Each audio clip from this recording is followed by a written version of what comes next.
Hello and welcome to Catholic Answers Live. I'm Cy Kellett, your host. Thanks for being with us on this Monday afternoon. It's always so nice to be back on a Monday afternoon and get to do this again for another week, and you make that possible, and we're very grateful for that. We're grateful for the time you spend with us. If you'd like to call today, let me give you the number, 888-318-7884. We have a really good Monday show for you. Second hour, the most Irenic Catholic apologist that I know. You're going to have to look that up. If Irenic is not one of your words, you're going to have to look it up. Swan Sona, second hour. He's been away from us for a while, but it'll really be nice to have Swan back. This hour, I think you all know him, Jason Evert with us, and he has a new book out on the whole gender thing, male, female, other, question mark, a Catholic guide to understanding gender. Jason Evert, thanks for being here with us. Hey, it's good to be back with you, Cy. So we need this, actually. This is like, a lot of books are like, the author needed another book out. But this one, we need this. So what got you going, and how'd you end up writing this, A Catholic Guide to Understanding Gender?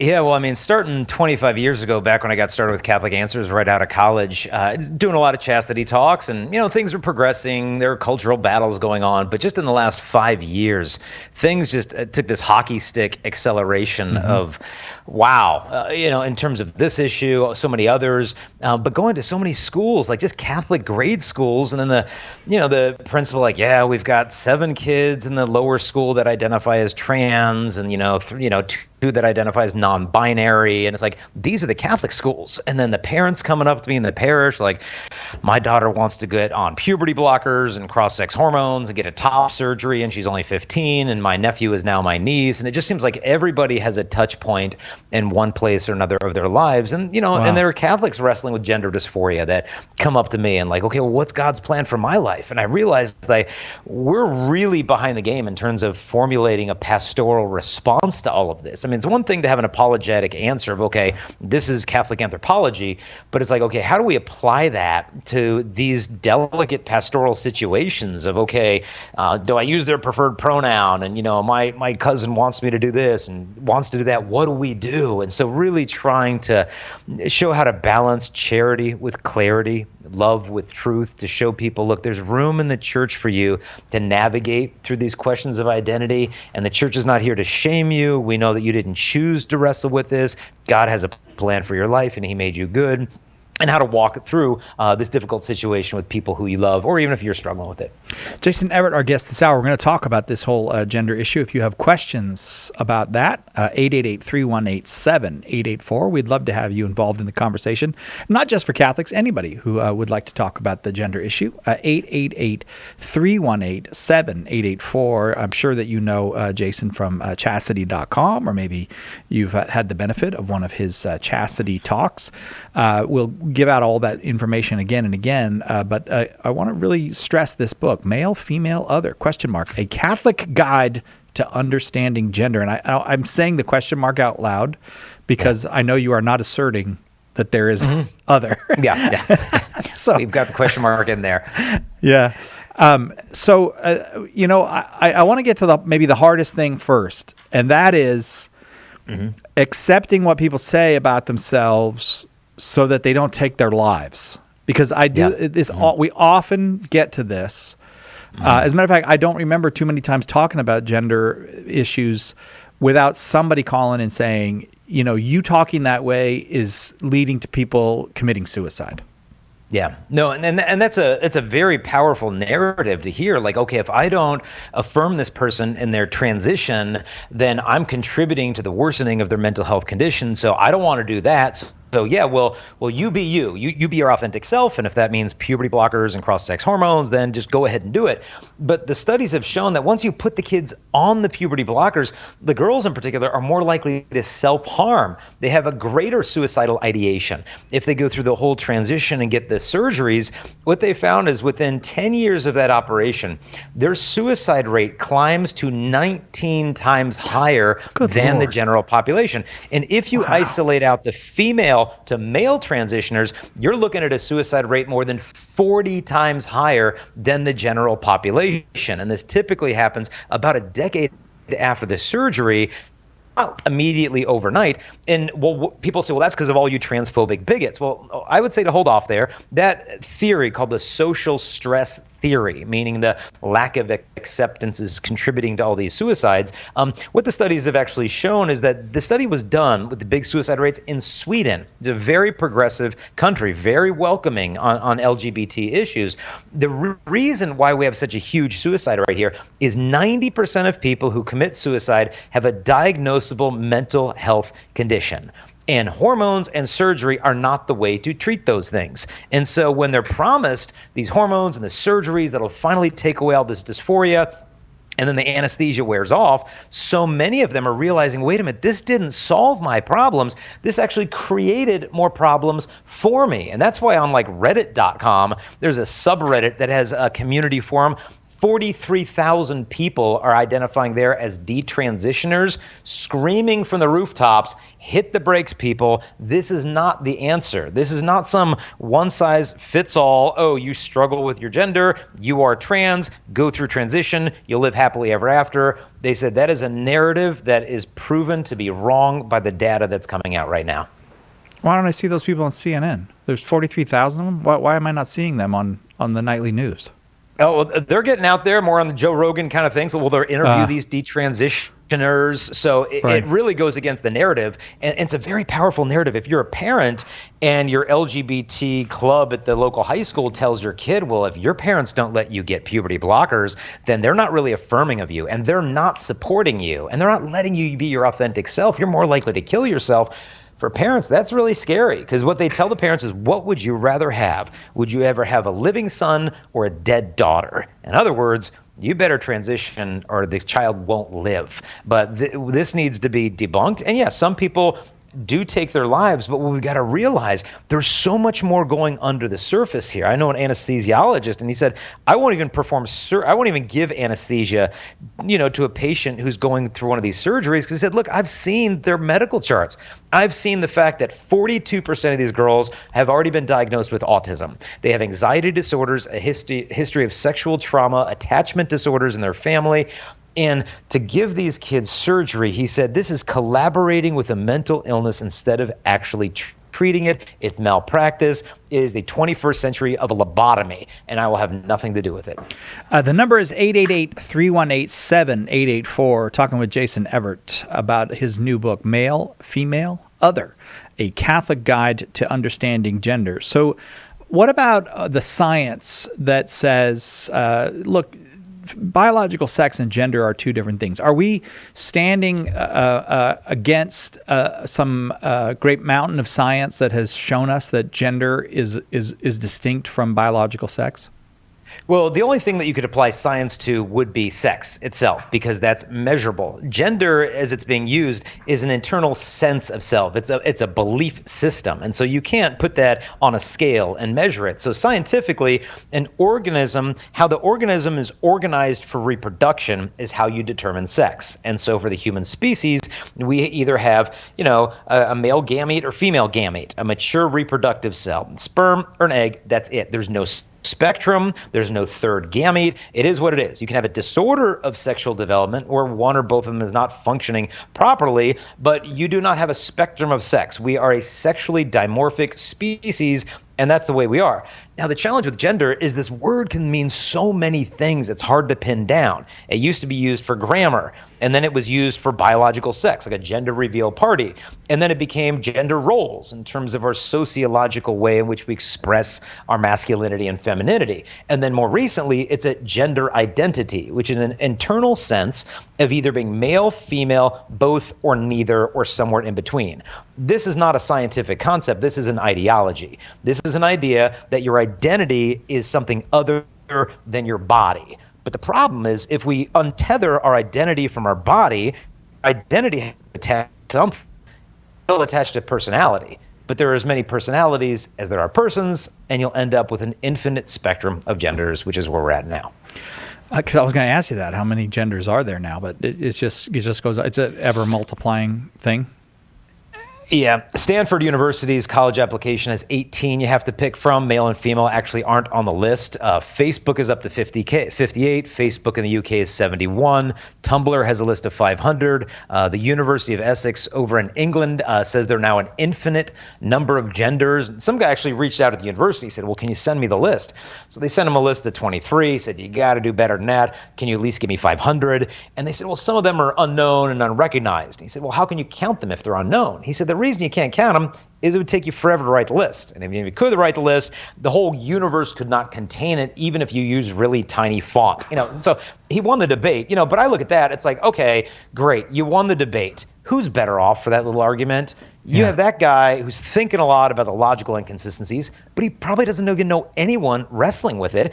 And then you've got these people in the LGBT, clinics or whatever on campus, and they're spending a lot of time with people who really wrestle with these things, but they're not thinking through. So, but what if we were to take kind of charity and clarity and kind of bring them together? Love and truth, and let them have coffee together. So let's take the beauty of the church's teachings on the human person and enter into these individuals' lives and get to know them. Listen to their stories, not treat them like second-class citizens or lepers, but realize maybe they're going through some stuff. Maybe instead of just giving them some great apologetic argument, we could just have coffee with them. Let them tell their stories. Get to know these people. They're in our churches, and they need to know that they're not invisible. God loves them, and he has a plan for them. Jason Evert is our guest. 888-318-784 is the number. The new book is A Catholic Guide to Understanding Gender. It's out now. 888-318-7884. We'll continue our discussion with Jason after this, but your calls are welcome. 888-31-TRUTH. Right back with more with Jason Evert on Catholic Answers Live. Catholic Answers Live. Underwriting for Catholic Answers Live is provided by Real Estate for Life. Real Estate for Life connects homebuyers and sellers to real estate agents while supporting pro-life organizations. On the web at realestateforlife.org. Hi friends, Janet Williams here. Join me every Wednesday on Women of Grace Live as I welcome New Age researcher and blogger for Women of Grace, Sue Brinkman. Sue and I will be talking about all the wacky things that could distract you from your faith. Psychics, yoga, Reiki, crystals, acupuncture, Ouija boards, tarot cards, and astral traveling are just a few of the stranger things we discuss. That's why we call it Wacky Wednesday. So join us every Wednesday at 11 a.m. Eastern on EWTN Radio.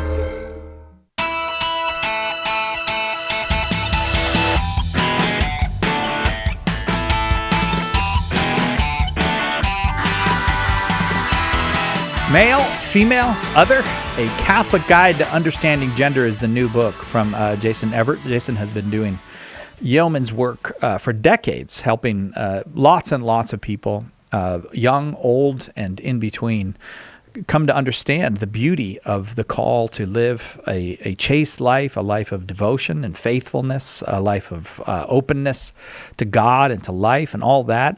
And now here we are facing a new challenge, a challenge to the very basics of human identity. Is there really such a thing as a male and a female? Am I oppressing someone if I say that? Your calls are welcome, 888-318-7884, 888-318-7884. I was thinking about what you said before because I really very much appreciate your take on listening and meeting and sharing. And we can't share the good news if we don't share life with people. We can't shut people out because they're different. On the other hand, I have a completely different reaction, and you could please tell me if I'm wrong, to those who are promoting this, institutions or sports leagues or politicians. You start to feel like, where are the adults that to just say, no, we're not. We're in the National Hockey League. We're not going to do that. I mean, why do I need the National Hockey League to get involved in this? So I do feel that level of frustration, if I can admit it.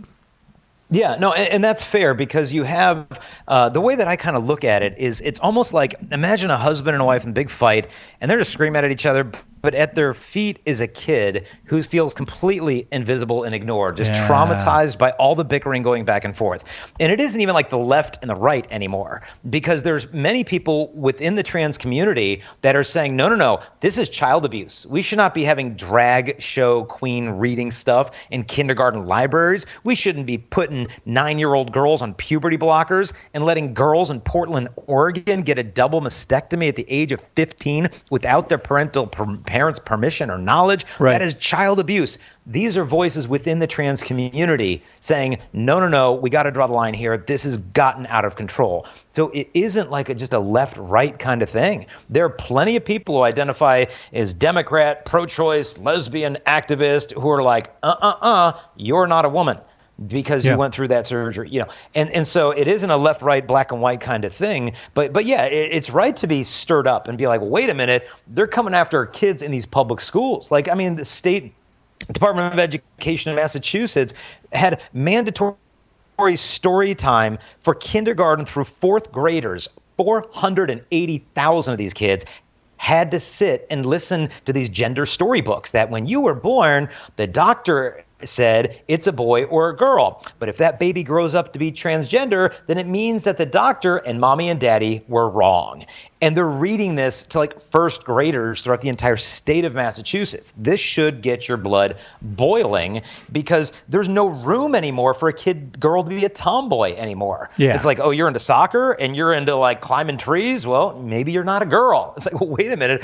I thought these overly rigid stereotypes were the problem, and now we're caving into them and saying if I don't fit it, that I've got the wrong body. Yeah.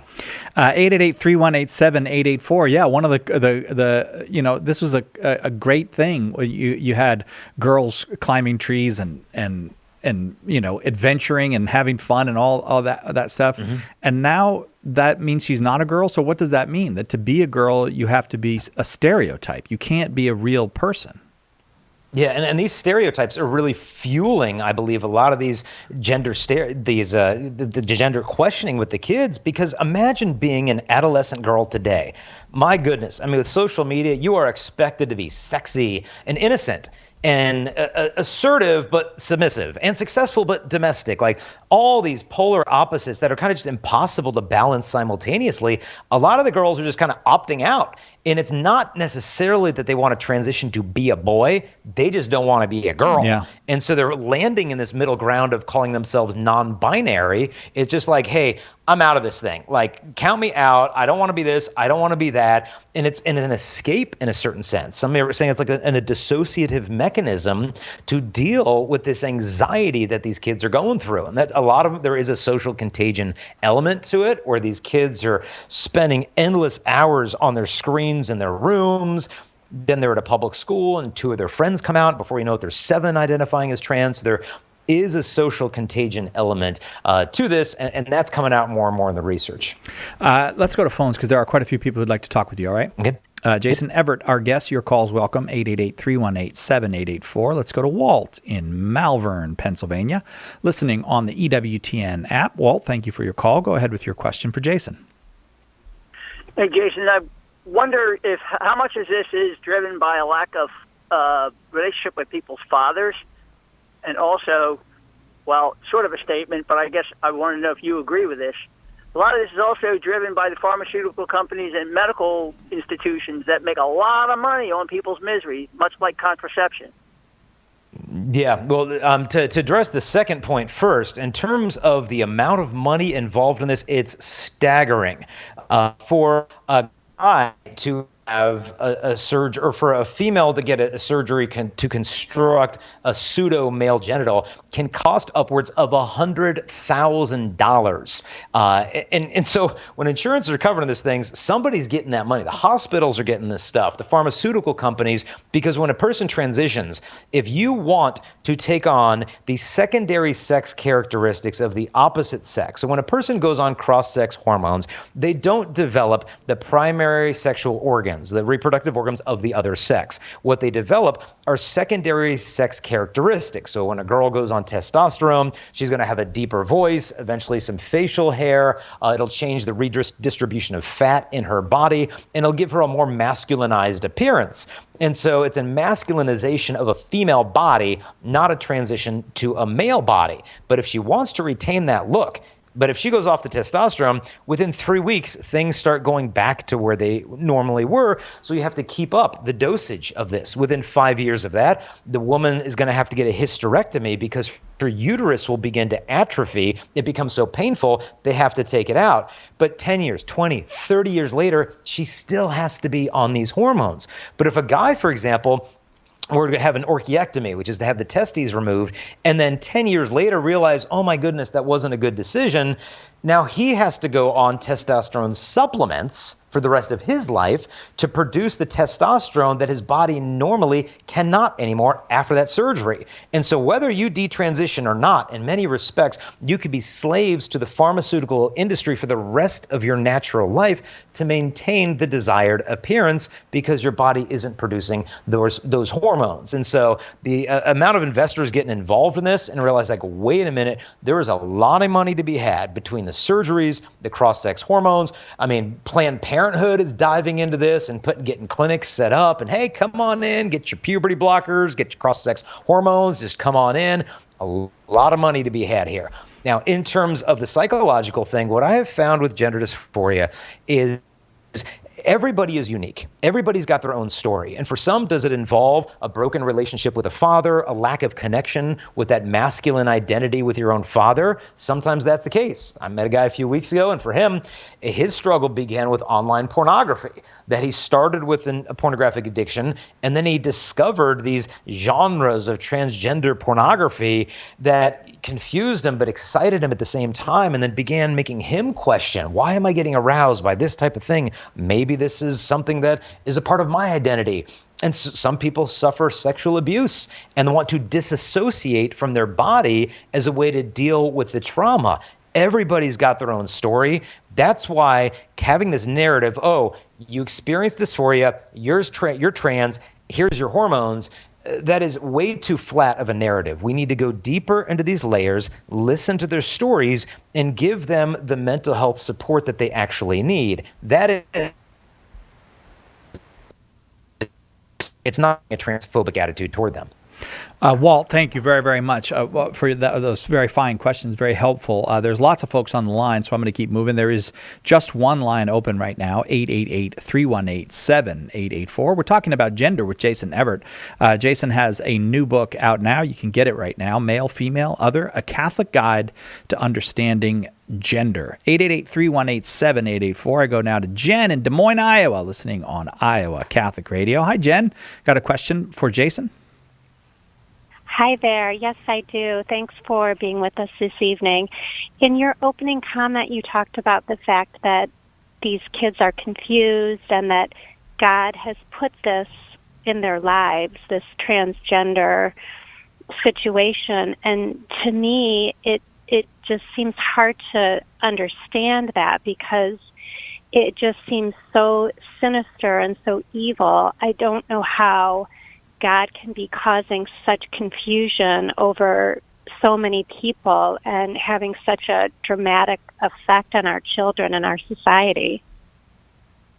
Yeah, no, just to clarify, I wouldn't say that God is causing this in the children, that God is somehow imposing this upon them, but rather that this is a reality that these young people are struggling with, and that we need to remind those young people that God loves them, that he does not hate them. There's a verse in the Old Testament that says, Lord, you loathe nothing that you have created, for you would not have created something if you hated it.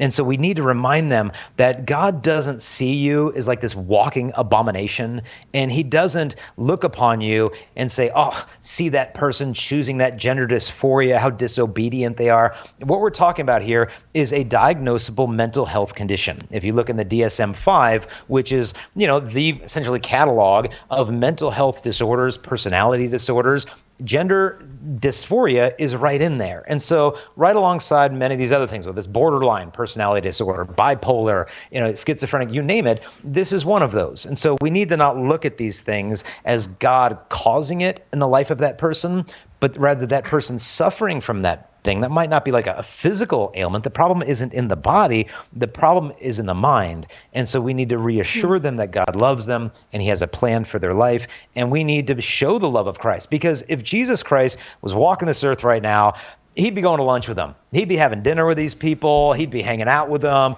I mean, you look at the pastoral life of Christ, the public ministry, he was with those that were rejected by the Pharisees of like, you're unclean, you're not fit to come into our church, you don't have all your stuff together.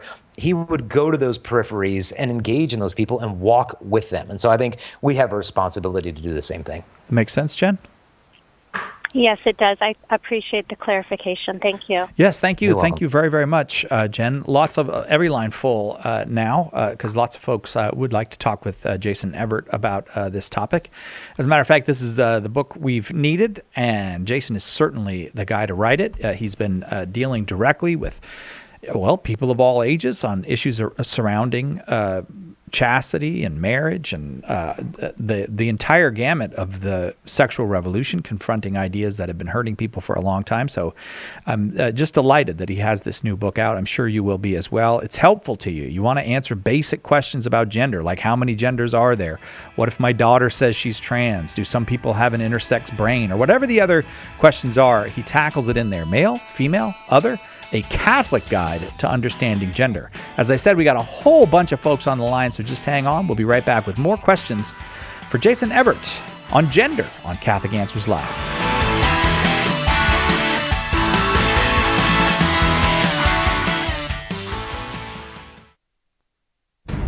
The recent decision by the U.S. Supreme Court to overturn Roe v. Wade was a monumental victory for the pro-life movement. But the fight is far from over. With our new booklet, Why We're Pro-Life, we have produced the perfect tool to prepare you to have peaceful and convincing conversations to shed light on the truth about human life from conception to natural death. Catholic Answers is printing millions of copies of this booklet, and we plan simply to give them away. You can help us in two ways. First, by generously supporting this project. 25 cents prints one book. $2,500 prints 10,000, and so on. Second, by helping us distribute the booklet through your parish, your school, or the pro-life ministry you work with. Catholic Answers is going to blanket the country with Why We're Pro-Life, but only if you step up and help us. Thank you so much. For more information, visit whyweareprolife.com. If you're not a Bible scholar, the full message of how the Sunday Mass readings fit together can be tough to comprehend. Apologist Carlo Broussard is here to help. Join Carlo every Friday for the Sunday Catholic Word podcast. In each episode, he unpacks the scripture readings for that Sunday and brings them all together so you can better understand and defend the faith. Visit SundayCatholicWord.com to subscribe. That's SundayCatholicWord.com. Catholic Answers Live is 25 years old. That's a quarter century helping people come into deeper communion with the Catholic faith. As we move into our second quarter century, please help us reach thousands more by becoming a Society 315 monthly donor. Right now, when you join Society 315 at a monthly giving level of $25 or more, we've added some extra perks to the other great benefits we already offer members. Go to GiveCatholic.com and choose the monthly option to start your donation. Hi, this is Janet Williams. Please join us for Women of Grace tomorrow at 11 a.m. Eastern here on EWTN Radio. Now, back to Catholic Answers Live.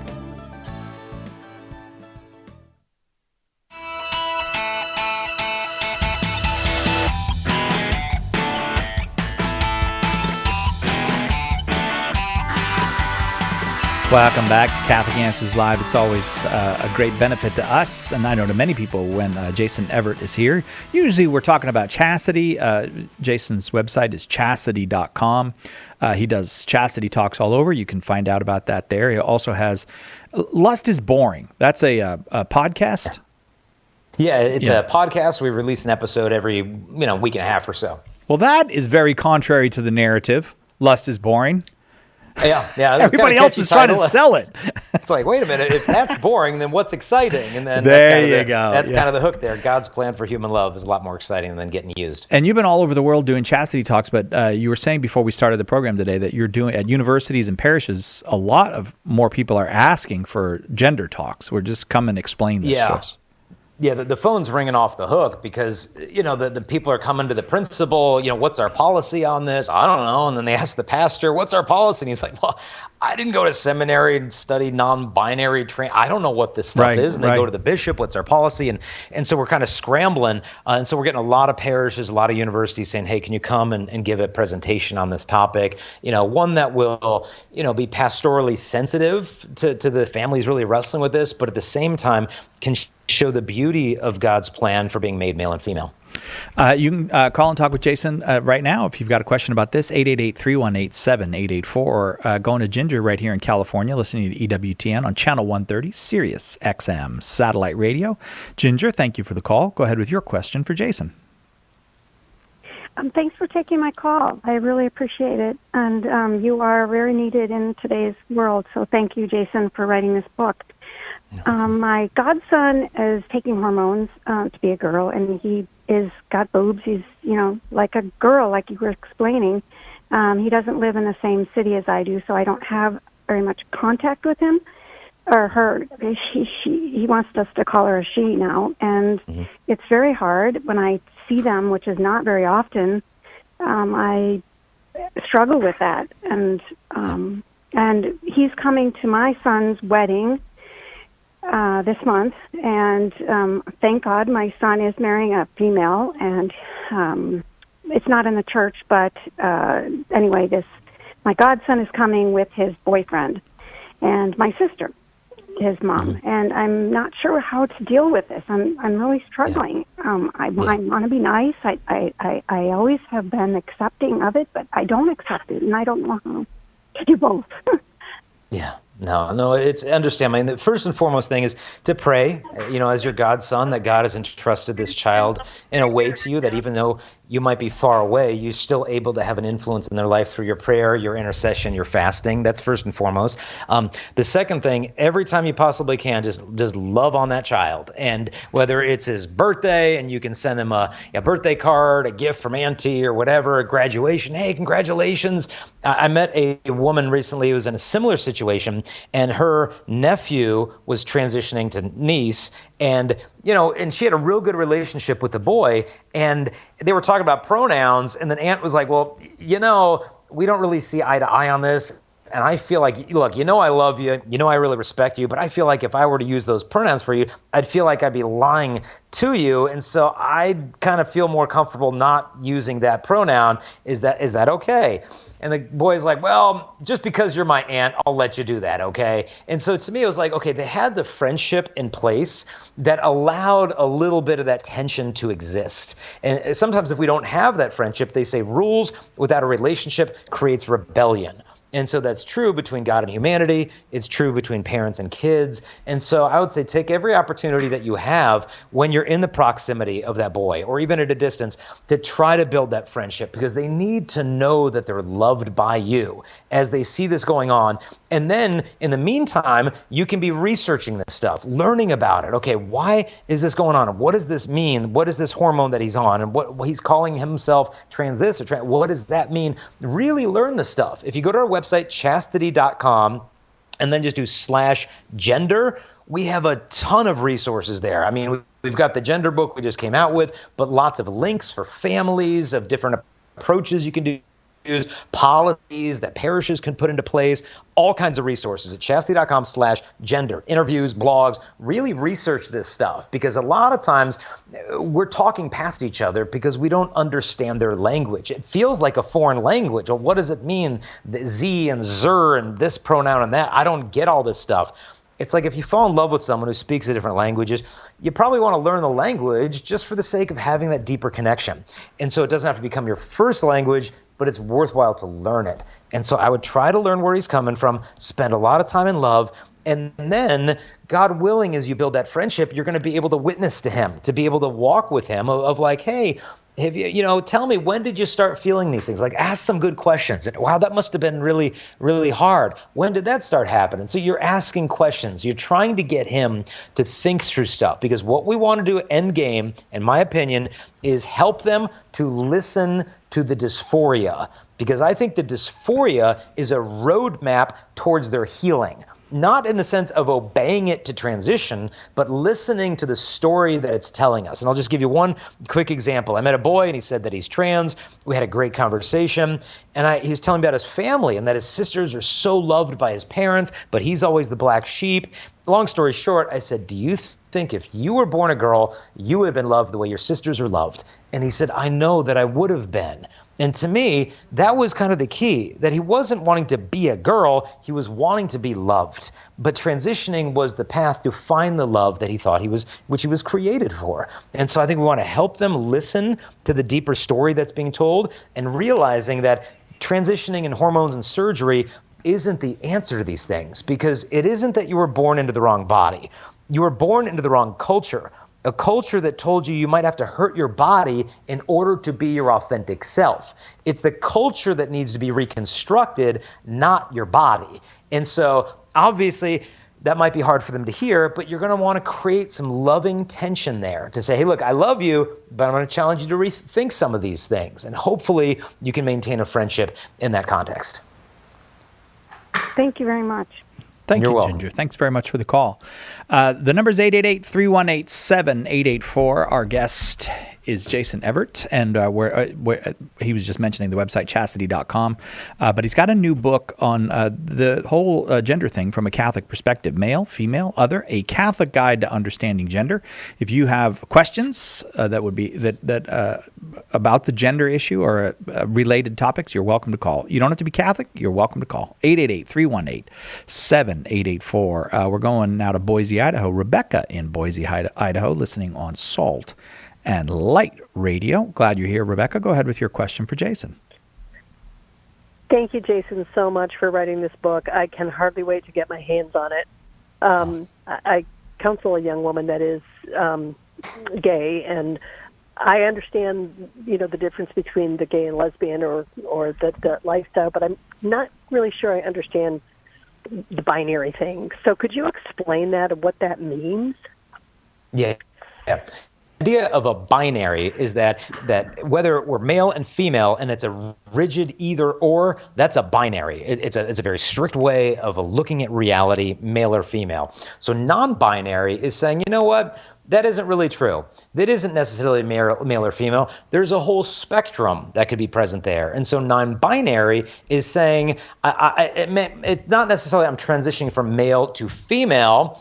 I'm recognizing that those aren't the only two options. I could be kind of outside of gender or in between the genders. And so non-binary is essentially saying not either or, but rather outside or in between of those genders. And so some of this confusion was caused by a Dr. Ann Fausto Sterling, who came out with an article saying that there's at least 5 different sexes. And she was basing that on the reality that there are some disorders of sexual development.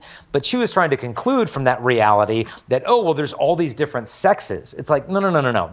There's only 2 sexes, and that's it. But there can be disorders of sexual development, and you hear of things like Klinefelter syndrome that some men suffer with, and Turner syndrome that some women go through. But these things are not 3rd or 4th or 5th sexes or genders. In fact, people who experience various intersex conditions or disorders of sexual development, the two aren't necessarily the same, are often quite resentful when they try to get lumped into the whole trans identity. It's like, well, wait a minute, no, I'm not trans. I am a man who simply has XX chromosomes, but because of this and that, chromosomally, I developed into a man, although my chromosomes don't line up that way. And so they tried to infer from the fact that there's some disorders of sexual development that sex is a spectrum, and what they try to pull out of that is that therefore gender is neither male nor female. It's a whole infinite continuum, and you decide where you land on that. And so non-binary, to put it short, it's not either male or female. It's somewhere outside or in between those categories. Okay. Can I ask one additional follow-up question? Sure. Mm-hmm. So my understanding then is that with seeing some kids in our society today, some of them just don't want anything to do with being labeled as a male or female, and they don't have tendencies to be lesbian or gay or whatever, or transgender. They just don't want to be associated with all the stigmas that come with being labeled a male or female. Is that a true description of what one would say that I'm being non-binary? Yeah, well, two things to distinguish there. We need to distinguish sexual attraction from sexual identity. And so if a person says, I'm not attracted to anybody, I don't want any sexual activity, I identify as asexual. That isn't so much speaking about their sexual identity as their sexual attractions. When it comes to gender, and this is where people get confused, they're like, oh, you're gay? That means you're transitioning to a girl. No. One way they put it is, sexual attractions is who you go to bed with. Sexual identity is who you go to bed as. That's kind of this popular phrase that they use to explain that we're talking about your internal sense of identity, not necessarily who you're attracted to. And so these are two distinct issues. And so when it comes to the non-binary thing, you're right. There's a lot of young people, especially young girls, that are landing in this category, finding a home in it. Abigail Schreier wrote a fantastic book called Irreversible Damage. And in it, she said that young women today are fleeing womanhood like a house on fire without any particular destination in mind. And to me, it's such a fitting metaphor for what's going on, of just how the anxiety level of being an adolescent girl today is so overwhelming. A lot of girls just want to get out of the building. It's not necessarily that they want male genitals. The vast majority of females who transition do not get bottom surgery. They have no desire whatsoever to get that. They just want to distance themselves from what society expects women to be because they feel like they never filled that mold to begin with. Rebecca, I'm going to have to say thanks and leave it there because we have to take this break. We'll come right back. We do have some lines open, so if you want to ask your question of Jason Evert, you're very welcome. 888-318-7884. Back to the phones right after this on Catholic Answers Live. Let us help you with your question today on Catholic Answers Live. One of the reasons we should go to Mass is because, if you look in the Catechism, you will see the fruits of Holy Communion. And these are remarkable things that we can receive at every Mass that we attend. We encounter the risen Lord, and He shares something of His divine life and love with us. The Holy Sacrifice of the Mass, live from the EWTN Chapel, every morning, 8 Eastern, on EWTN Radio and Television. We have a big problem. Our culture is dying, and souls are in danger of being lost. The answer is conversion to Jesus Christ in His church. St. Paul Street Evangelization is a Catholic organization, and we have hundreds of teams spreading the good news throughout the country. But we need your help. The harvest is great, but the laborers are few. Find out more and get involved today at streetevangelization.com. That's streetevangelization.com.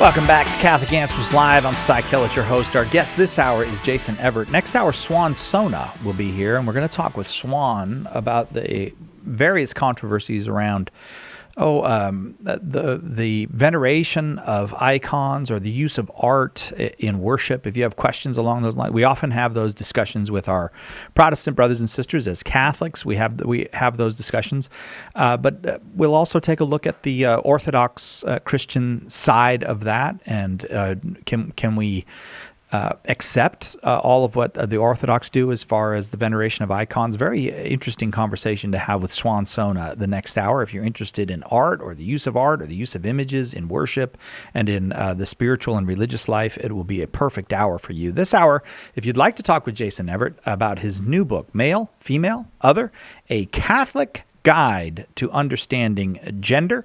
We'd love to take your call. 888-318-7884. Lee in Oklahoma is next, listening on 97.3 FM. Lee, we're glad you're here. Go ahead with your question for Jason. Okay, great. Thank you. Back to the transgender. I was probably a sophomore in high school, when Roe v. Wade happened and the gender thing. Grew up in a small town anyway. Never really occurred to me how transgendered females would affect female sports. Because if you went to school and learned, you cannot change your DNA. You can change the outside of your body with plastic surgery, but you still have the blueprint of a male inside your body. Of course, they're going to win women's sports. And I feel like the future is going to be gradual, but eventually be male sports and transgendered female sports. And that's the point I'm making. I just really don't understand why DNA is not an issue in this. Yeah. It's thankfully there's people even within the trans community that are very outspoken about the problem with it. Bruce transitioning to Caitlyn Jenner is very outspoken. And this is disastrous to women's sports because when you don't take into account the fact that men have greater aerobic and anaerobic capacity, they have a larger heart, their joints are differently, their tendons are stronger. I think it's 95% of men have a grip strength that's stronger than 90% of women. So from head to toe, we're completely different beings. I think a man has in the upper body more than 40% more lean muscle mass than a woman does. And so when you're competing in a sport, you're not competing against somebody else's identity. You're competing against their body. And so it doesn't matter what you identify as. That's not who you're competing against. You're competing against that person's body. And so when we've got guys that now are women, guys that identify as female entering into mixed martial arts competitions against females and beating them unconscious, it's like, okay, who's going to sound the red flag here? When we've got the Connecticut State Track and Field Championships and you've got a couple boys there that identify as female and they're blowing the girls out of the water and the girls get up to the blocks and they're like, I have no chance to win this race. And not only that, but the girl who was supposed to come in, fourth, who maybe could have gotten that college scholarship, she comes in fifth or sixth because of that. Now we're talking about scholarship money. Now we're talking more about just not a place on the podium, but where you're going to spend the next 4 years of your life and how much money that's going to cost you. A lot of controversy. You look at the prison systems now, more than 40 states have men who identify as women in female prisons. Now we're getting sexual assaults, we're getting rape, we're getting, you name it, pregnancies in the prisons. And what's going on here is I think what Vatican II said, that when God is forgotten, the creature itself grows unintelligible. Meaning, if we lose sight of supernatural realities, it'll actually come to the point where we can't even see natural realities. Over in England, they're categorizing sex crimes based upon gender identity, which means there's these headlines now. Woman molests 3 kids. Woman caught with child pornography. Those aren't women. Those are guys who identify as women. And so now the majority, get this, of female sex offenders in the United Kingdom are men. But they're categorized as females because that's what they identify as. And so this is just the end result of like a long division problem I help my kids with. And at the very bottom, it's way off. We track it to the beginning. Oh, that's where you missed. 1 digit was off. And as a result of that, the errors became compounded exponentially. And the same thing happens when we lose sight of what it means to be male and female. What do you think, Lee? So it makes me think, why did we have 2 separate categories to begin with in Olympic sports? There's men's sports and there's women's sports. And now that's not a fact at all. Yeah. Yeah, and it doesn't diminish the women's sports at all that she's not beating men. That doesn't diminish a woman's sport that it has its own separate category. That would be like thinking that some undefeated boxer who went 60-0 wasn't that great because he never fought an opponent that was 15 pounds above his weight class. It's like, no, you're categorized for the sake of fairness, and that's what allows you to see these truly excellent athletes in their own divisions. But when we let the men play in women's sports, this is not about trans athletes. This is about men competing in female sports is what it's about. Then there's no place for women. What's all the fight that they did for Title IX, all the freedom for women's sports?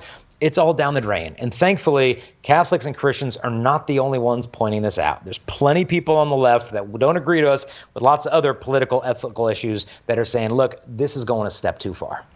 I think one of those is the author of all the Harry Potter books, J.K. Rowling, who's been quite outspoken that, her take is, I am a woman, and I fought my whole life to have certain standing as a woman. And just because, you've been a man for 45 years and now you want to claim all of the kind of cred, I guess, of being a woman. And her take is, you're not a woman. And I'm perfectly willing to call you, I think she said she's willing to use the term trans woman, but not call you a woman or say that you should compete in women's sports or that. Now, as you said, J.K. Rowling hasn't been like our Catholic ally or something. She's just a regular person living her life and writing these books and now they're just killing her in social media and in news shows and all that.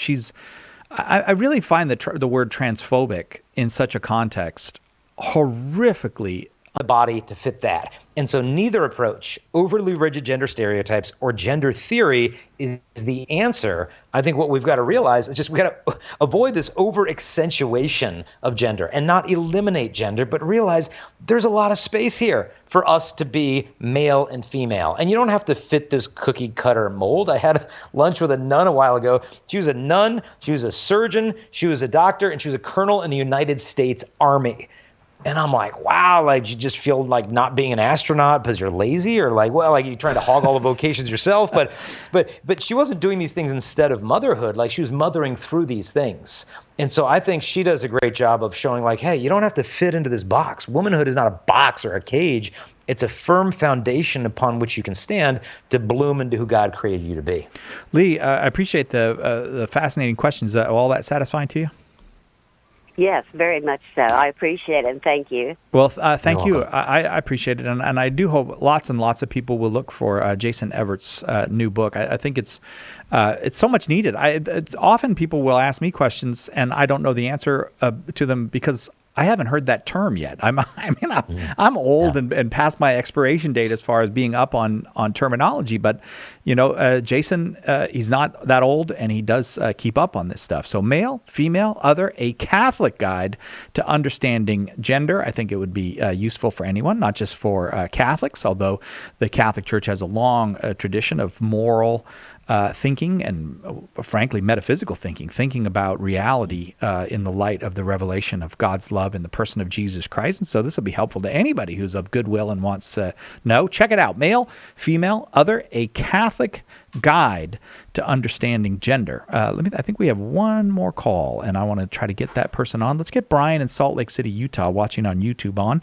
Brian, we are a bit towards the end, so if you could be kind of quick with your question, that will help Jason. No, I'm extremely, but I mean, thanks to everyone. May God bless. There's a lot of changes that's going on, and my question, as I was talking to we call that the individual that talks to us before we talk to you guys, the anchor man. We just call him Edgar. Terrible name, I know. But how far is this third wave feminism going to go? I can no longer. Go ahead, Jason, because we got very little time. So go ahead, Jason. How long or how far? Well, it's already started. Imagine a snake that starts to eat its own tail that finally reaches the point where it's up to its head and it's not entirely sure what to do.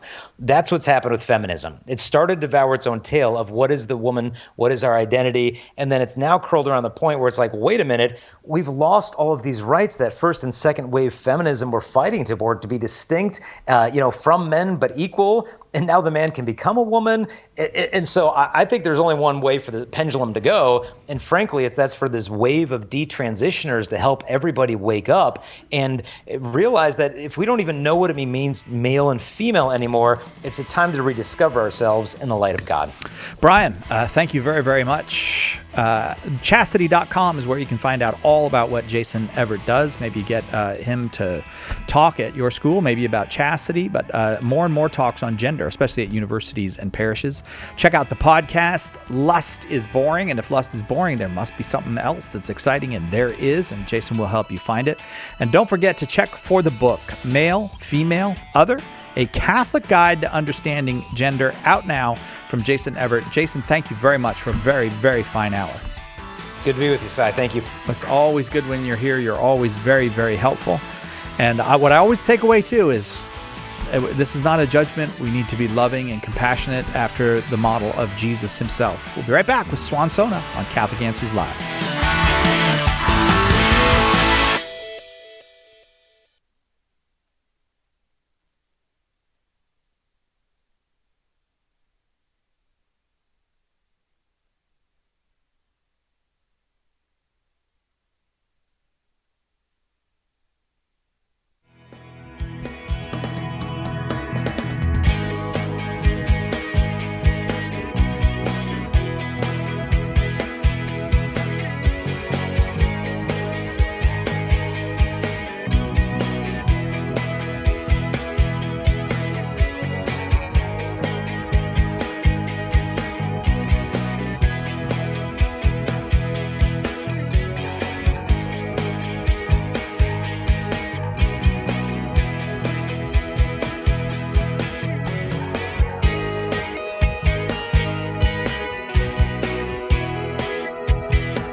Welcome back to Catholic Answers Live. I'm Cy Kellett, your host, and as promised, Swan Sona with us this hour, and we'll talk about the veneration of icons.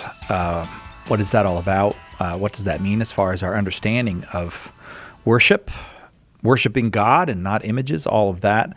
I forgot to tell you something last hour that I was supposed to tell you, though. So before I introduce Swan and bring him on here, I want to tell you that our Catholic Answers YouTube channel, because of the amazing work of Zach Maxwell, who is in charge of that channel, now has 150,000 subscribers. So I don't even know if Zach can hear me. Can he hear me in there?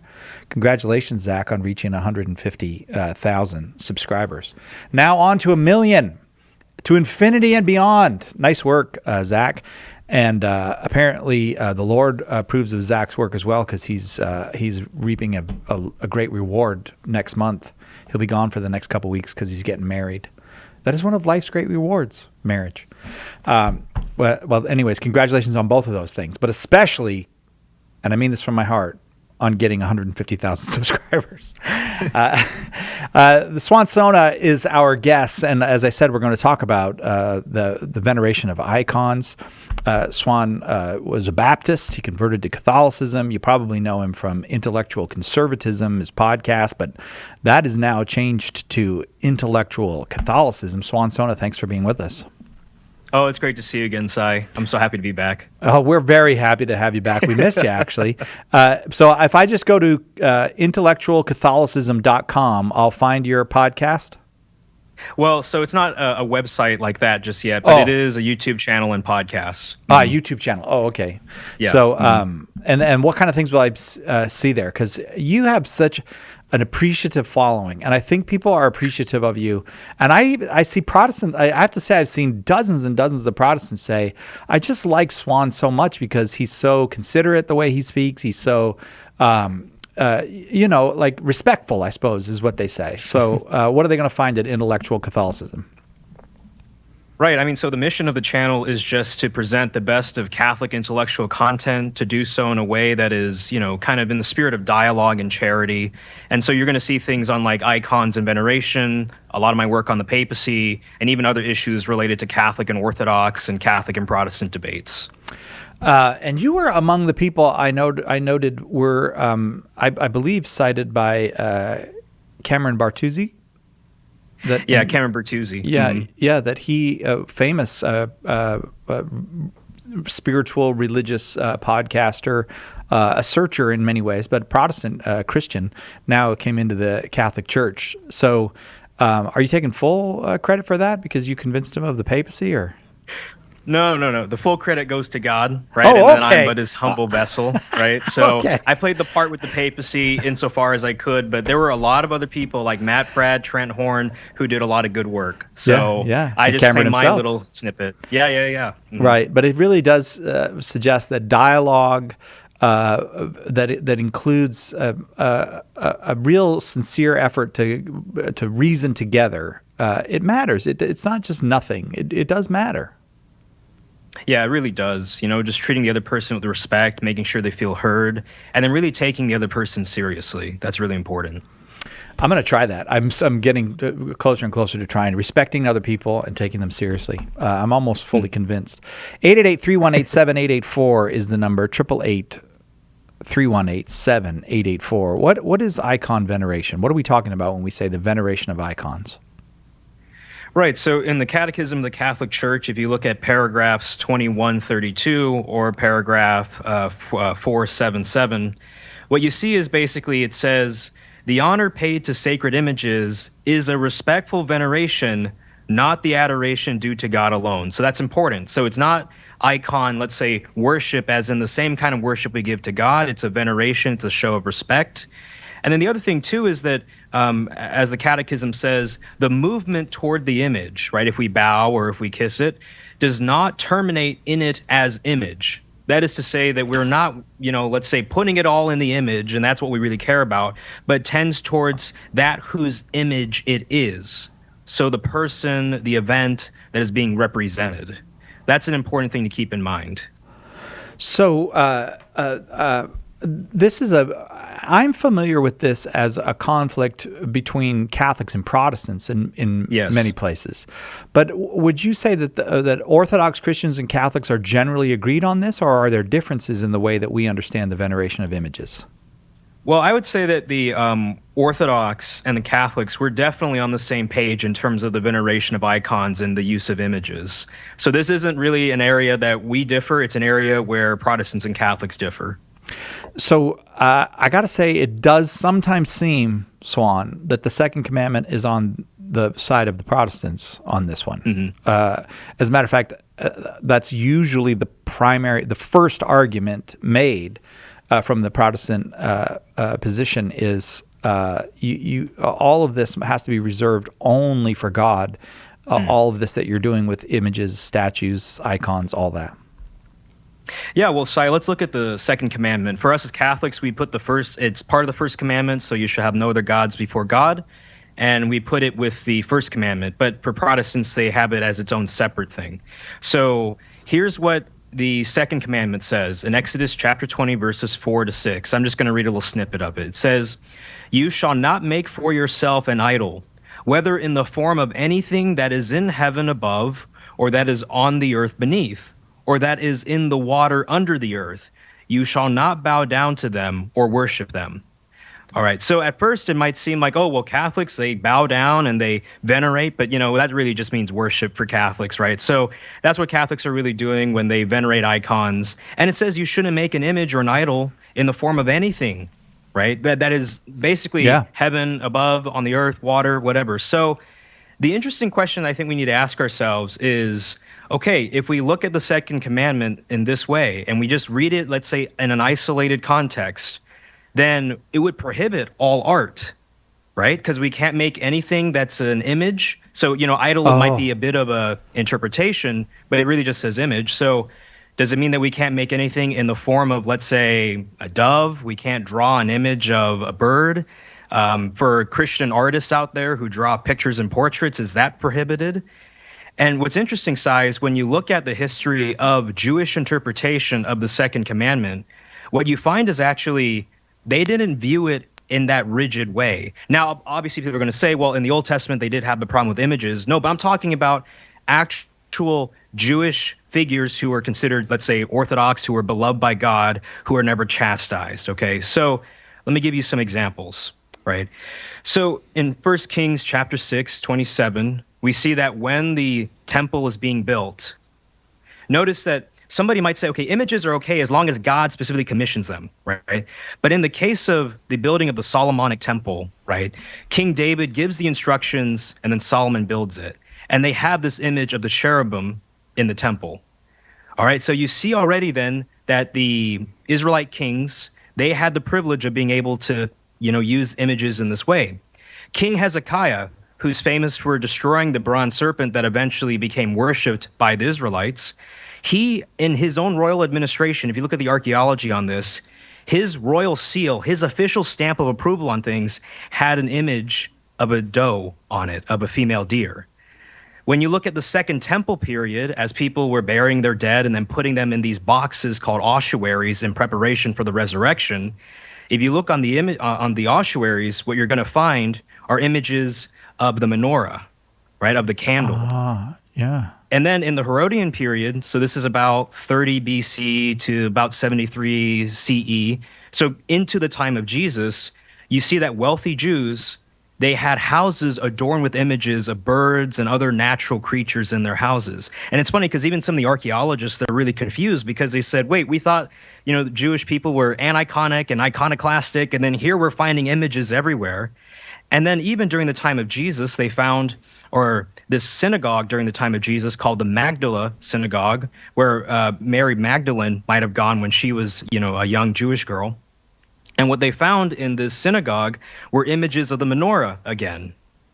And then finally, when you get into Rabbinic Judaism, at the end of the 2nd century, beginning of the 3rd century, contemporaneous with the early church fathers, what you find is, for example, in the Mishnah, Avodah Zarah 3:4, a rabbi, he says the following. Let me get up the quote really quick. So he says that about images, that which is treated as a god is prohibited, but that which is not treated as a god is permitted. So notice that they also weren't totally against images. They said the way you treat the image is what really matters. That guy sounds like a Catholic. Like this was Rabban Gamaliel. Yeah. Yeah. The second. But we must have learned it from him, because that is essentially the Catholic position, isn't it? Right. You can't treat it as a god in the sense that it competes with, the Lord, right? It can't be something that is adored in the same way. We can't, for example, have a pantheon of gods, right? And as Catholics, with respect to the veneration of saints and the Blessed Mother, we don't view them as gods. And very clearly, even though Scripture, as I'm going to show later, endorses the veneration of saints, Scripture also doesn't treat them as other gods in competition with the one Lord. Yeah. So basically, when you look at Jewish history, what you see is they understood that images are okay.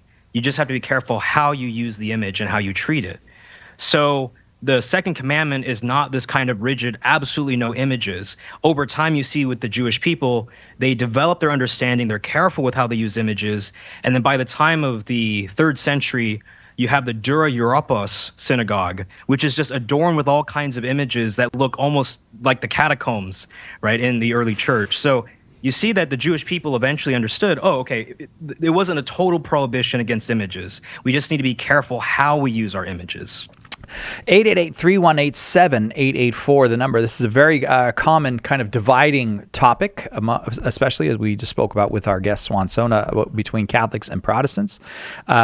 So Christians of any sort, we'd love to hear from you, your experience with this, maybe challenging what Swan has to say, or looking for deeper insights from him, or sharing your own experience in whatever church or ecclesial communion you are worshiping in.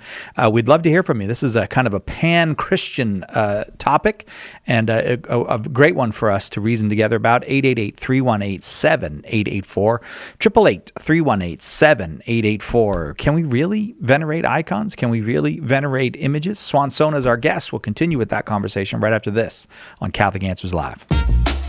There's only one Catholic Answers Live. Are you a coffee drinker? If so, you can now enjoy a coffee roasted to perfection by the Carmelite monks of Wyoming. Delicious Mystic Monk coffee is roasted and prepared by monks in a hidden cloistered monastery and is available in over 25 varieties. All Mystic Monk coffees are works of perfection and labors of love. For more information on how to purchase Mystic Monk coffee, visit mysticmonkcoffee.com. That's mysticmonkcoffee.com. There is tremendous power in prayer, because when we acknowledge that we don't have the power, but God does, things then begin to move for our good. Remember Matthew 19:26. But Jesus looked at them and said to them, "With men this is impossible, but with God all things are possible." Now that's power.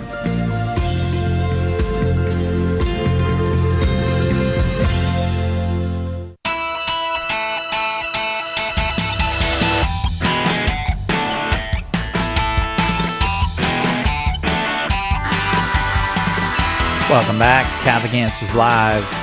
I am Cy Kellett, your host, and just by the eyeball test, for many people who come into a Catholic church or maybe an Orthodox church, you might say, it looks like they're worshiping those statues, or it looks like they are offering a kind of adoration to these images, including the icons. And that would seem to contradict both the Second Commandment, in the Protestant reckoning of the commandments, but also just the common sense idea, I suppose, that comes from the Christian understanding that worship is for God alone. An understanding that comes from many sources, from many books of the Bible and from the whole experience of the Christian life, that really worship is reserved for God alone. So why do we do these things? Should we be doing these things? If you are a Protestant brother or sister who says absolutely not, and you are you'd like to challenge the Catholic view, the Orthodox view of these things, 888-318-7884. If you're a Catholic and would like to understand them better, same number for you, 888-318-7884. All right, so there's one other layer to this that we could get to, Swan, and then I will go to calls because calls are coming in. But one other layer that often the image is not, it's like not a crucifix, where at least we could share with our Protestant brothers and sisters as well. At least Jesus is someone we should worship, but it's Mary or a saint, or how can we justify this? Right. So before the break, what I dealt with was the objection that, the veneration of images or just images in general didn't exist in Judaism. So we're moving the ball forward and we're seeing that, okay, actually, they never understood it in that rigid of a way. Now, when we come to the veneration of other persons, this is also something that has biblical attestation. So I can't claim the credit for this one. I know many other apologists and people who have brought this up. Brianna Jensky, I believe, was the one who showed me this passage. But in 1 Chronicles 29:20, it says this, and I'm going to use the JPS Tanakh 1917. There are other Christian translations of this passage that try to kind of avoid how venerating it sounds of the king, but get ready. So it says this, "And David said to all the congregation, 'Now bless the Lord your God.' And all the congregation blessed the Lord, the God of their fathers, and bowed down their heads and prostrated themselves before the Lord and before the king." And when you look at the Hebrew word that is used for the act of bowing down, if you look at Strong's Greek, it's 7812, shakah. It's the same word. I might have butchered that pronunciation, but anyway, it's the thought same it was good word myself. It's the same word for worship. Okay. Now, obviously, the people, the congregation, they didn't worship the king the same way as God. All right. Or else that would have been something that totally would not have flown with anybody who had, 2 brain cells. Right. But the thing is, what you see in Jewish thought and in the Bible itself is that the relationship between the king and between God becomes closer and closer, such that by respecting and venerating the king, that honor ends up going to God. And that eventually plays out really well with Jesus being the Son of David and the Son of God. But also the act of bowing down, kissing, you can also find that in, for example, Exodus chapter 18, verse 7, when Moses sees his father-in-law, Jethro, and it says he bowed down and kissed him. Okay, so bowing down and, kissing somebody, that's not against the scriptures, right? You can bow down to a living human being. 1 Chronicles 29:20, you can venerate the king as well in the same act of respect to God. Okay, so these things are compatible. The Bible doesn't blush, it just says it straightforwardly. But here's the thing, Si. The saints are in a position more intimate than King David. So if you think about 1 John chapter 3, verse 2, where we see that we shall be made like him, we shall see Jesus face to face. We experience what's known as Christosis, where we become more and more like Christ, to the point where in 2 Peter 3:16, Peter says we become partakers of the divine nature. And you and I know that the saints are alive, okay? So if it's okay in the Old Testament to bow down and kiss a loved one because they're alive, well, we can bow down and kiss the saints as well because they are our living family members in the family of Jesus Christ. And they are more intimate and closer than King David was to God, right? Because they have now become partakers. And so my basic point here is, okay, look, veneration of the saints, it's okay with the Bible, right? Images are okay in the Old Testament as long as they don't become another God. And we know, in light of the fact that of the work of Jesus Christ in the incarnation of lifting up humanity to God, when we become partakers of the divine nature, we don't become a fourth and fifth person of the divine Trinity, right? But we become, in a sense, partakers and sharing in God's glory. And so there isn't this problem here with celebrating the fact that, let's say, Paul has become a partaker of the divine nature. Hopefully, Si, you and I will one day become partakers of the divine nature because we'll be made into saints. So these are just some of the things that I'll mention here. I know some other people might be wondering, okay, Swan, give me an explicit statement in the Bible where someone, I don't know, bows to an image and it's viewed as a positive thing, right? Maybe that's an objection that'll come up, and I can deal with that in due time. But, I want to get to the calls and see what people have to say. 888-318-7884, the number. I will get to the calls, Swan, but what an extraordinary passage. That was from the book of Kings, the first book of Kings? Was the passage that you read? Yeah, so 1 Chronicles 29:20. Yeah. And then the act of, bowing and kissing, Exodus 18:7. Extraordinary stuff. Billy in West Virginia, you are first. Go ahead with your question for our guest, Swan Sona. Billy? Billy, I don't know. Something is wrong with that phone. It's like we can hear you there, but barely hear you. Is there anything you could do to address that? I'll tell you what I'm going to do, Billy. I'm going to put you on hold. Edgar's going to talk with you. We'll see if we can get that cleared up, because we cannot make out what you're saying, and we do want to hear it. Let's go to Father Chris in Houston, Texas, listening to EWTN on Channel 130, Sirius XM satellite radio. Father Chris, welcome. Go ahead with your question for Swan. Hey guys.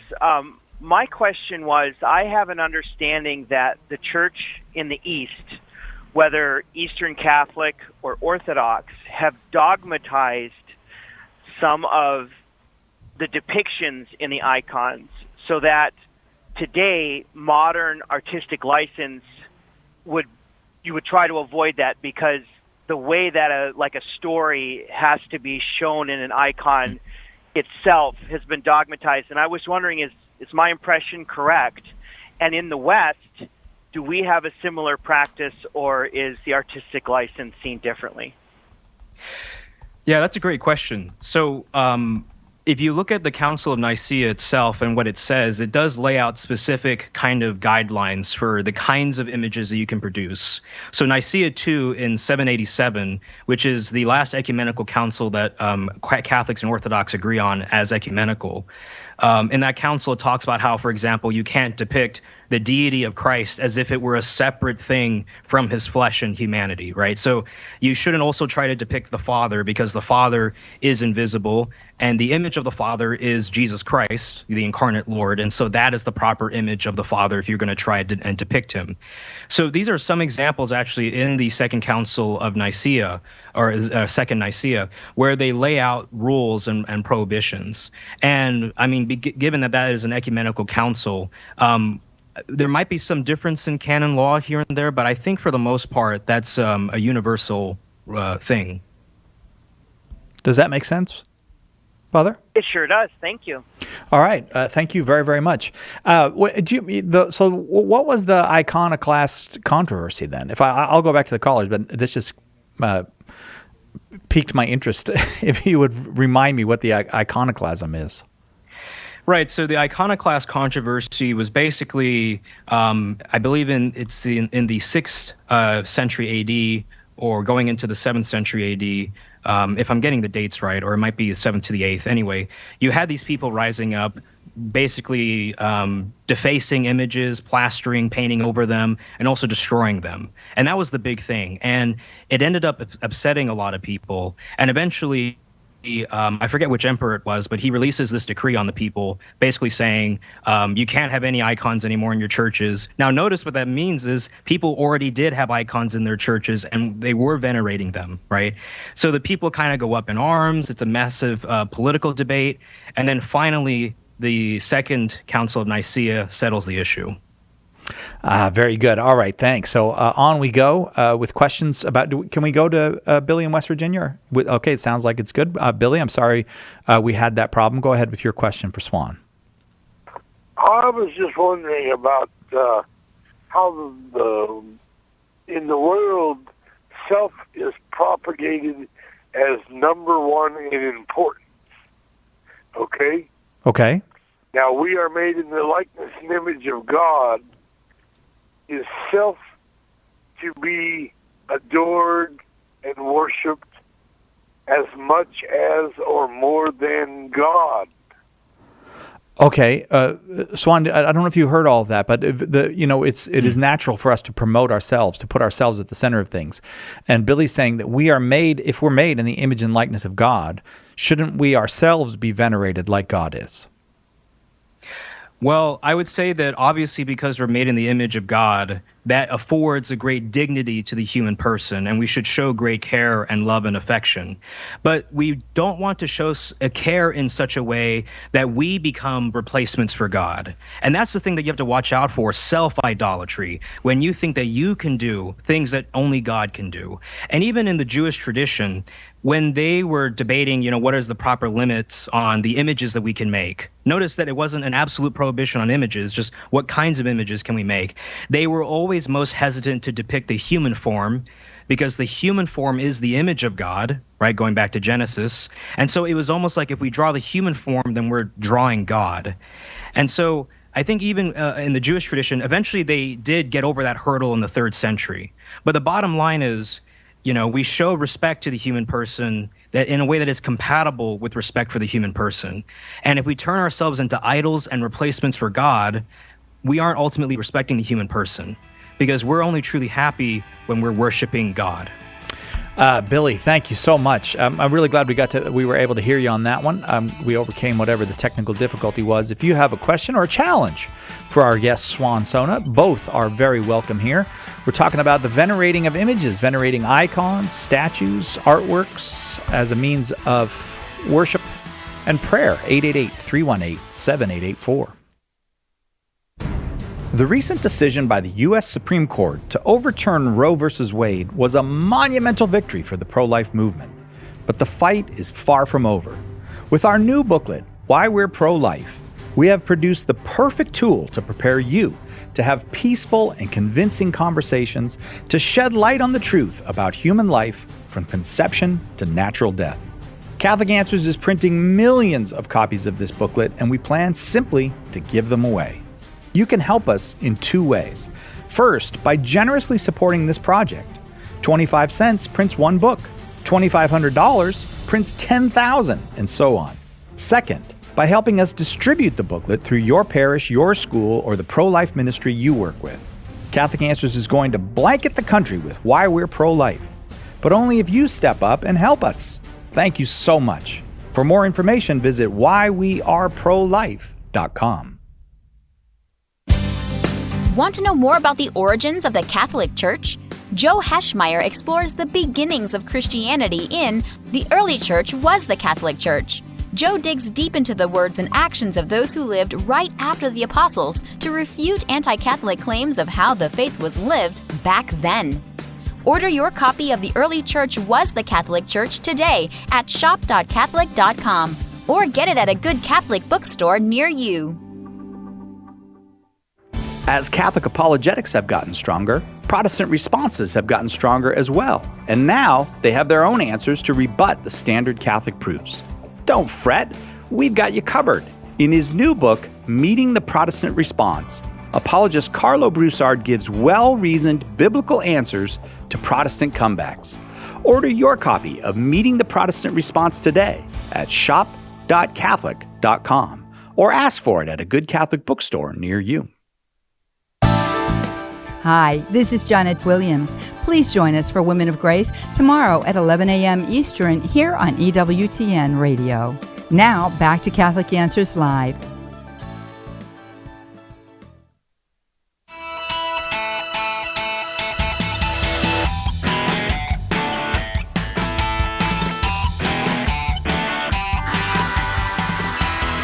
Welcome back to Catholic Answers Live. I'm Cy Kellett, your host. Swan Sona is back, and we're so happy he's back. Swan is you might know him from Intellectual Conservatism, his former podcast, and he has changed that now to Intellectual Catholicism, and you should visit it. And we're just so happy he's here today to do a little bit of the theology of Catholic use, Christian use of images, of icons.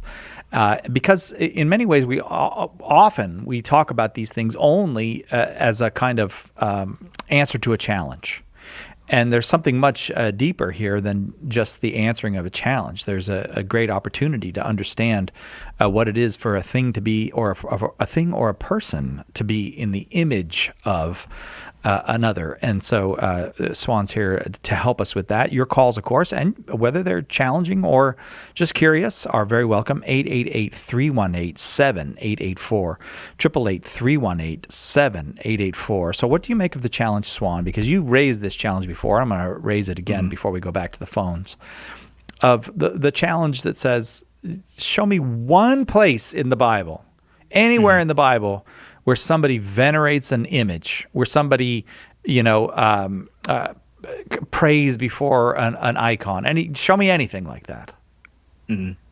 Right. So I do have some friends who will mention, like the Ark of the Covenant, the image of the cherubim, because all these things were images that were made to ultimately bring honor and glory to God. So that might be one way to do it. But the other thing that I want to mention, too, is something that Jimmy Akin raised against Gavin Ortland, which, Gavin was basically saying the distinction between veneration and worship, that's, it's not a biblical distinction. It's something that Catholics made, right? But then Jimmy Akin pointed out, well, one is that it's obviously a biblical concept, as I mentioned already. But the second thing is, even if it weren't, it's a real distinction, right? It's something that people really do and recognize the difference between of venerating versus worshiping. One is showing honor and respect to a thing. The other is showing worship and honor that is to God alone. So let me give you an example, Sai, because actually, people are, I think what really surprises me is that actually icon veneration is a really natural thing for human beings to do. So, for example, for people who have lost a loved one, they'll have an image up of their loved one. And maybe before they head out to work or they drop their kids off to school, they'll say, hey, tell grandma goodbye. Tell grandma that you'll see her later today.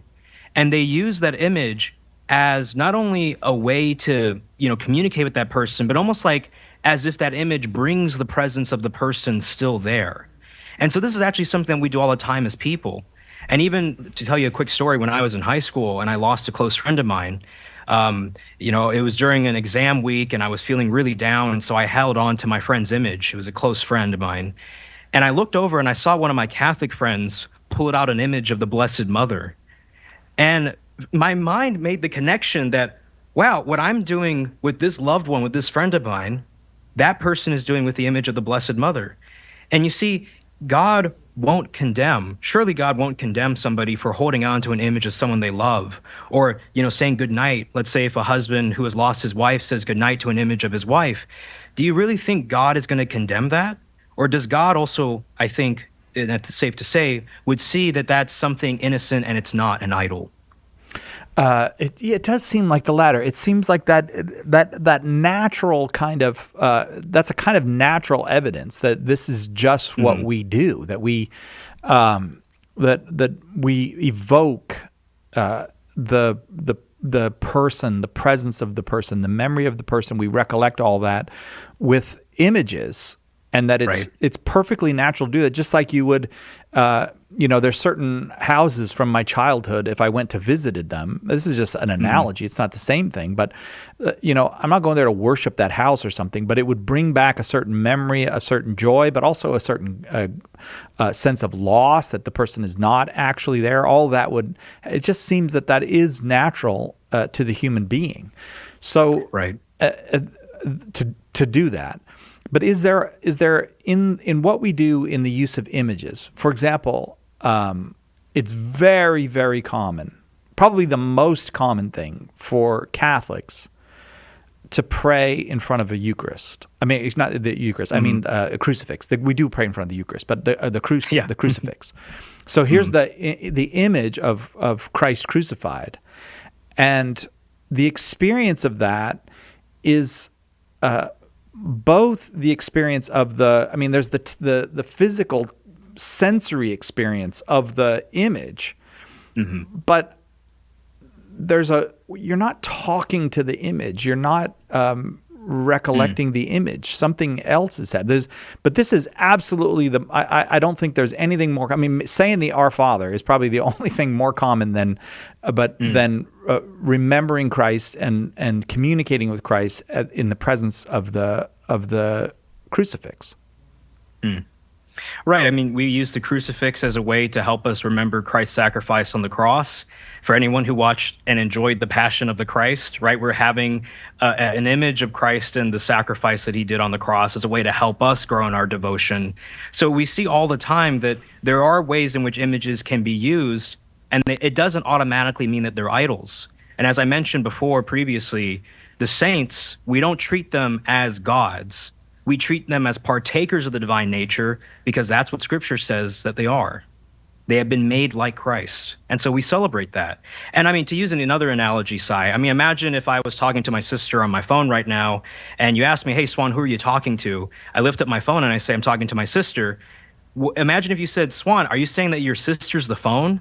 It's like, no, I'm using this device to help me channel my words to my sister.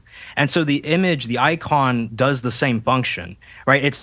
We're not giving it to the image itself as if the image is the end all be all. No, the image is pointing to that reality, that person that we are remembering and loving. And that's exactly what we do as human beings.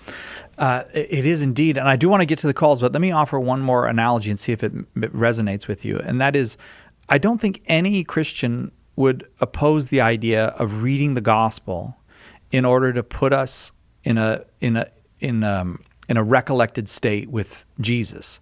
So to me, looking at the crucifix is the same as reading the gospel. It's the what I hear depicted in the gospel, I see depicted in the crucifix. Yeah, I mean, the fathers, for example, like St. Athanasius, talk about how you are allowed to create, if you will, a mental icon of Jesus. So you are allowed. So some of the early fathers, some of them were stressing that you can't imagine anything of what Jesus looked like because that's, putting an image on him. And then other fathers were saying, no, especially Athanasius, no, we can create a mental icon of Jesus and imagine what he looked like. And we do that all the time. So all of us have little icons in our head already. Like when we pray, when we think about Jesus, when we think about sitting down and talking to him, we already have mental icons. All right, back to the phones we go. Neil in Los Angeles, California, watching on YouTube. Thank you for joining us, Neil. Go ahead with your question for Swan Sona. Oh, hey guys. This is a great subject. Hey, so I was actually Orthodox, and then I became Catholic for various reasons, but now I'm Byzantine Catholic. And I just have to say that, if I went into a church and it was devoid of images, I mean, it wouldn't be church. And my understanding of a lot of the theology of it is that, it's the church's icon itself, the church building and the community is an icon of heavenly experience. So going into the church and experiencing the Eucharist and the icons and the music, it's all part of heaven coming down to earth. And for me, that's a huge part of my spirituality. So anyway, that's all I had to say. I really appreciate the subject. Thanks a lot. What a wonderful point, though. Neil, thank you. The church, in a certain sense, is meant to be a foretaste of heaven. Right. I mean, I couldn't have said it better. Well, you didn't say it. Well, Neil, I very much appreciate that, and it's one of those things, though, Swan, that I think even Catholics have lost this sense that the church building itself is meant to be a foretaste of heaven, and so we chat with one another while we're in there. We're just distracted. We don't, but a sense of reverent silence, because even the building is meant to evoke what's holy. Let's go to Ed in Georgia, listening on 98.1 FM. Ed, go ahead with your question for Swan Sona.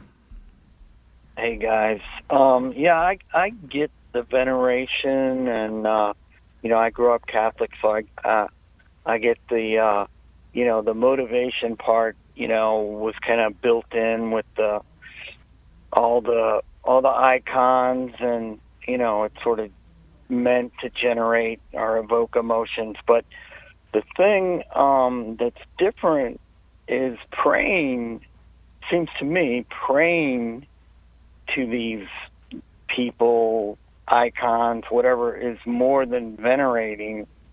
It's like I would consider that a form of worship.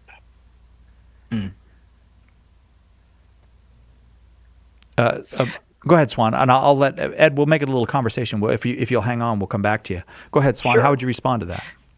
Yeah, I think the important thing is in terms of, let's say, when Catholics pray to a saint or to the Blessed Mother, what we're doing is more like communication, right? And what we believe is, as Catholics, is that because we are in communion, because, let's say, Christ's mother is my mother, I can talk to her just like I can talk to my human mother because she's still alive.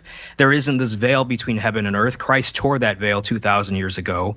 And so heaven and earth are in communion through him. And so the idea of praying, obviously there's a way in which we pray to God. We ask him for certain things. We ask him for forgiveness, something that we can only ask of him through his son, Jesus Christ. But we can also communicate with the saints out of love, out of a need for their intercession and help. And then even in Jewish thought too, you'll see in various literature, people cry out to, for example, Rachel. They'll cry out to various other Jewish figures. For example, if you just look at 2 Maccabees, you don't have to read it as scripture, but you can just look at how they'll talk about the intercession of people from heaven, from paradise, to avenge Israel, right? So there was already this idea that you could communicate and cry out to people like Abraham and Sarah and look to them as an example, but not as a replacement to God. And that's the big key difference. What do you make of that, Ed? Well, yeah, that's some limited things that went on, in my opinion. But I think it's confusing. The whole thing about praying to Mary and praying to the saints and all that. To me, I find that confusing. I know you can, it's, like your mom or like your great uncle that you loved or whatever. But it comes down to, what do we really believe about this? That are we actually saying that this intercession actually, is for real, or is we're imagining it? I don't know. It seems like it. Very good question. Yeah. I'm sorry, Ed. I interrupted you. That was just such a great question. But go ahead and finish. No, that's the thing. There's no real, I'd say, definite that this is actually occurring. That it's other than just imaginary. Sort of it's just pretending. Yeah. Right. Swan, what do you make of that? Right. So I think the question comes down to, is there, let's say, evidence that the intercession of the saints actually does anything, right? One question I'd ask the guest is, does he believe in, for example, miracles today, and that when we pray, we can actually receive miracles? And if that's the case, then let's apply that same standard of evidence to some of the best attested Catholic miracles that we have, like Our Lady of Fatima, or cases where people have, at Our Lady of Lourdes, where healings happen, miraculous things really occur. The other thing I want to mention, too, is that when you look at, for example, I think it's in the book of Acts chapter 5, we see that Peter's shadow has healing powers. And then even some of the relics from Paul, such as his handkerchief, are used to heal people. And then in the 2nd century, what you see is the early Christians picked up the bones of saints and martyrs and collected them, and they believed that they actually did have these healing powers. So this is something incredibly early. It's something that you can see alluded to in the book of Acts.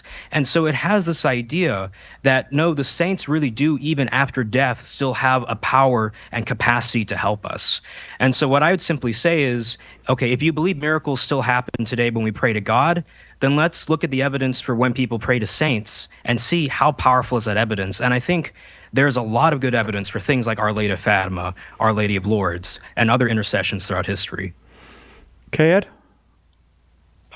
Yeah, I would say that's a good answer. I would say that, Peter's shadow, all that, that was signs and wonders, really for the end of the world for the Jewish people. Because, signs and wonders to them marked that, truth. And so that was all evident through the apostles. I do believe still that miracles happen today. But I don't know, it's thin, this idea that, that people picked up relics and all that, and fine, okay, but it's it's a sin, but it becomes too big. It's too cloudy. I don't know what I think. Yeah, it's making a big deal out of a molehill. I in see. a way. I see. It's Yeah. it's really you're taking the thing of the shadow, and then going over to the first century. Really, we need to look at the book, the canon, and not the first century Christians. But I have to be honest with you, Ed. 2 of the 3 examples Swan gave came from Scripture. Using the handkerchiefs of St. Paul. Like it's not even it's not even his shadow. It's his handkerchief. He's not even there. They're taking them away. This would suggest that the saints, because they are in union so intimately with Christ and are members of the body of Christ, they have within them the miraculous power. I mean, all in God's time and with God's, it's God's power. It's not their power, but it certainly suggests it. I do think if it's in the Scripture, it's there for a reason. And those are 2 very striking examples, St. Peter and Paul, both.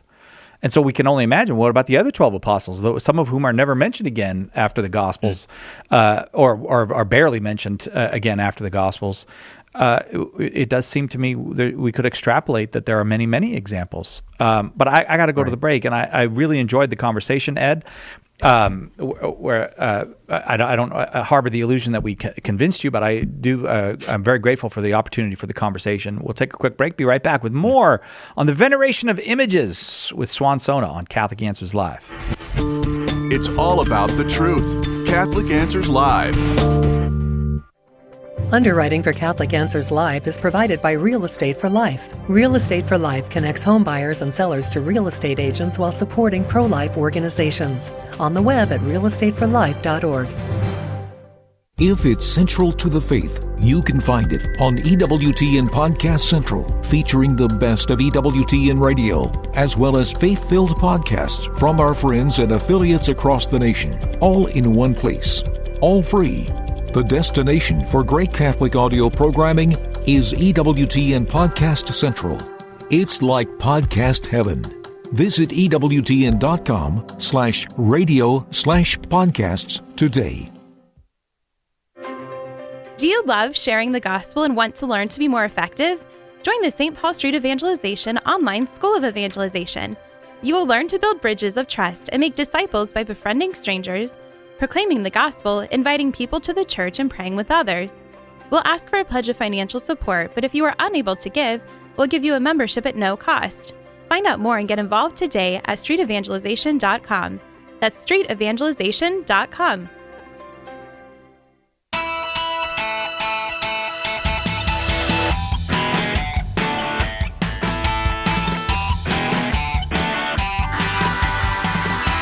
Welcome back to Catholic Answers Live. I'm Cy Kellett, your host. Our guest is Swan Sona.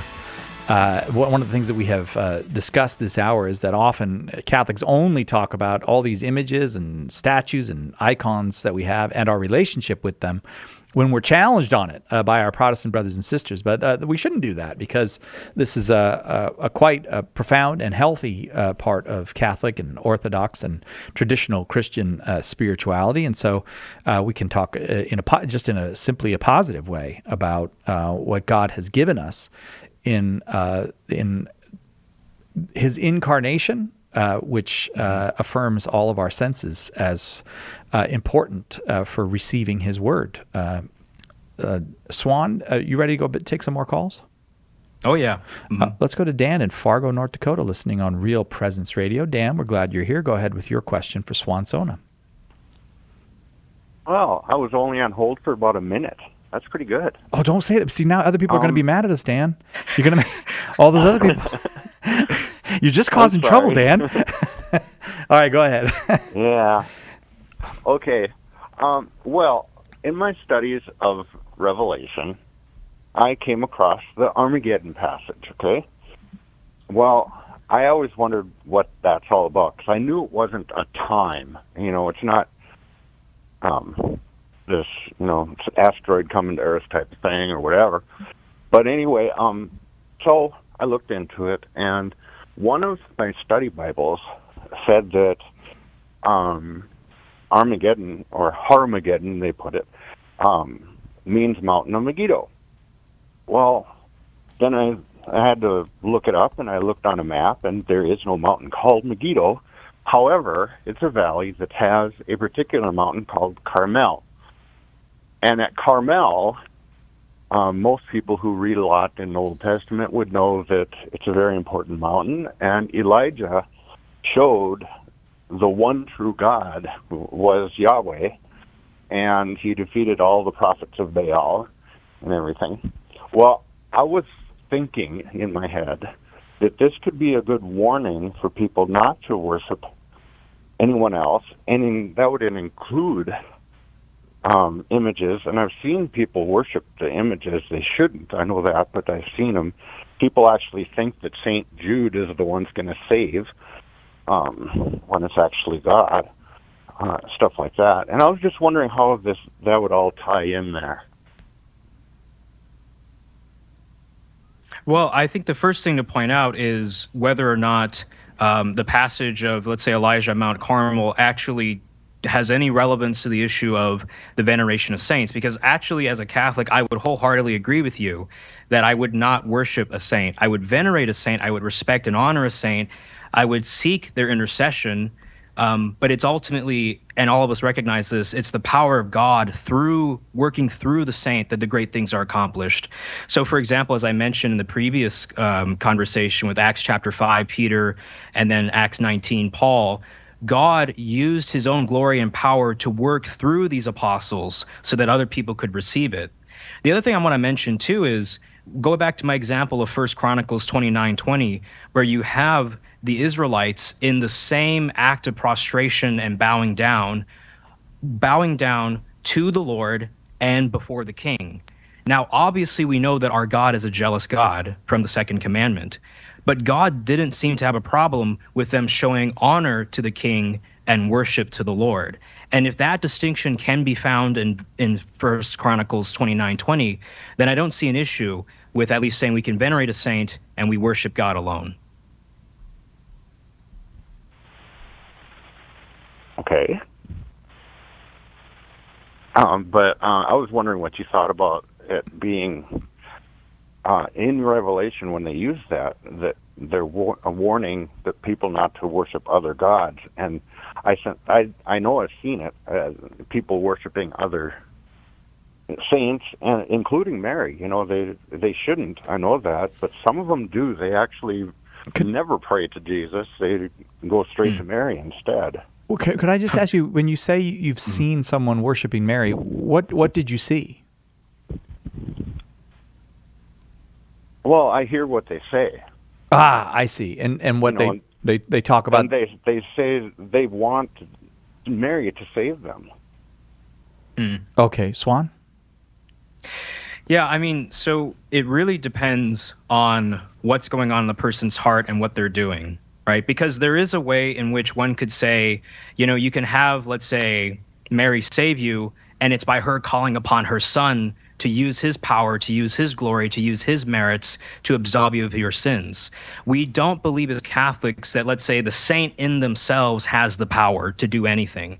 It is through Christ that we are able to reach the saints, because it was Christ's cross that destroyed the barrier between heaven and earth. So we're able to communicate with them, and the saint is able to pray on our behalf to God and to be able to help us in that way. And so we should be careful then. And I would also tell you that if any Catholic priest heard someone say, like, oh, I would rather pray to Mary than to Jesus, or I can't pray to Jesus at all, just Mary, that Catholic priest would be like, hey, you need to back up a little bit and be careful there, right? And so even for us as Catholics, there are spiritual boundaries there that we are careful and aware of. But for the rule itself, right, the rule is that we venerate a saint and we worship God alone. And I've often heard Catholic priests say, if you better check yourself before you wreck yourself, when people do that, say that kind of thing. That's the usual. Mm-hmm. That's very theological language. Dan, I appreciate that.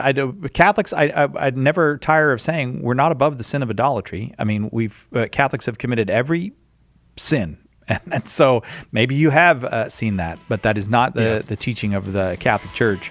And I would like to conclude by saying how happy I am that we have Swan Sona back. Swan, it's always a delight to get to talk with you. You do great work, and you are a voice of reason. In a world often that has tired of reason, you are tireless in defending the faith. So thanks for coming back, Swan. It's good to have you back. Yeah, no problem.